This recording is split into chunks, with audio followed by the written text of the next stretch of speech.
Alright, now that we have a basic understanding of exactly how our histogram works and what exactly that information in the histogram is used for, let's see how it relates to using the levels command here inside of Photoshop.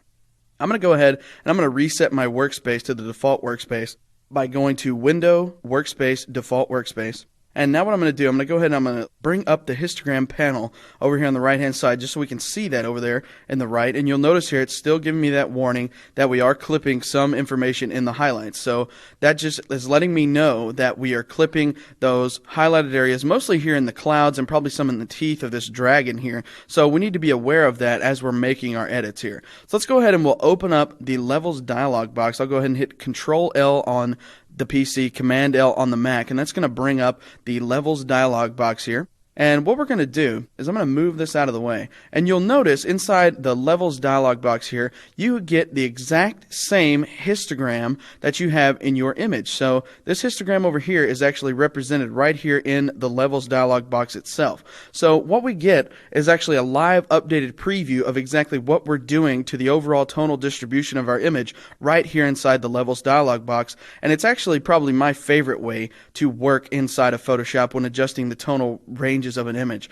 I don't necessarily think that it's the most advanced way or actually the most functional way, but it is the most visual way for me. So this is actually more of a personal preference, whether you like levels or curves or what have you. But I actually prefer levels simply because it's a little bit more of a simple interface and it gives you very visual feedback as you work throughout here. So let's go ahead and take a look at exactly how levels works here. So what you have here, you have three little points right here inside the levels dialog box, and what those represent are your highlights, midtones, and shadows. The far right represents your highlights, the very middle is of course your midtones, and then to the far left you have your shadows. And when you drag in on the shadows here, you'll notice as I drag to the right, I start to darken up that region of the shadows.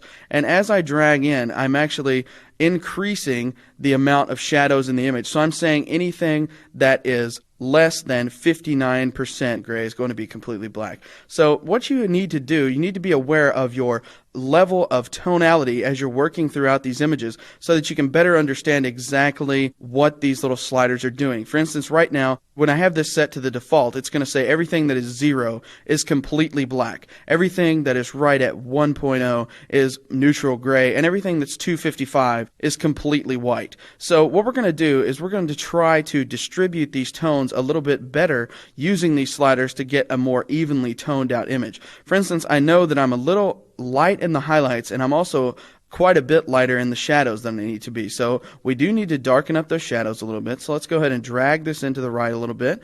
But you'll also notice that we are getting a little bit of loss of detail down here. So you need to be kind of careful with that. So let's go ahead and we'll back that down. And you can actually change these values simply by tapping on your arrow keys up or down to change those values. And I'm going to be showing you in the color chapter exactly how to find your black, white, and neutral gray points. So for now, we're just trying to get a basic understanding of how these sliders work. So what you will use these to do is change the tonal values of your image to better adjust them so that you have a more evenly distributed amount of tones and colors so that your image really is the best it can be.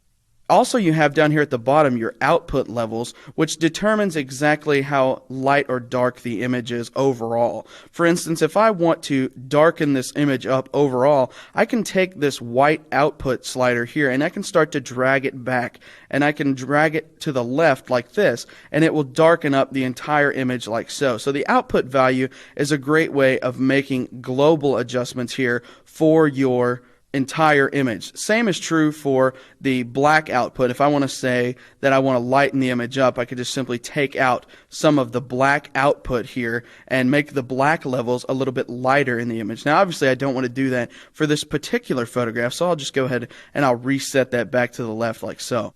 Now, also inside the Levels dialog box, you have the ability to set your white, black, and neutral gray points with these little eyedroppers right over here. And as I said, in the color chapter, we're going to be learning exactly how to find those precise points. So we won't really worry about that in this particular demonstration, but this is how you can utilize the Levels command to better distribute tones in a more visual way by using these sliders, dragging them around, and also getting very visual feedback right here in the image window itself.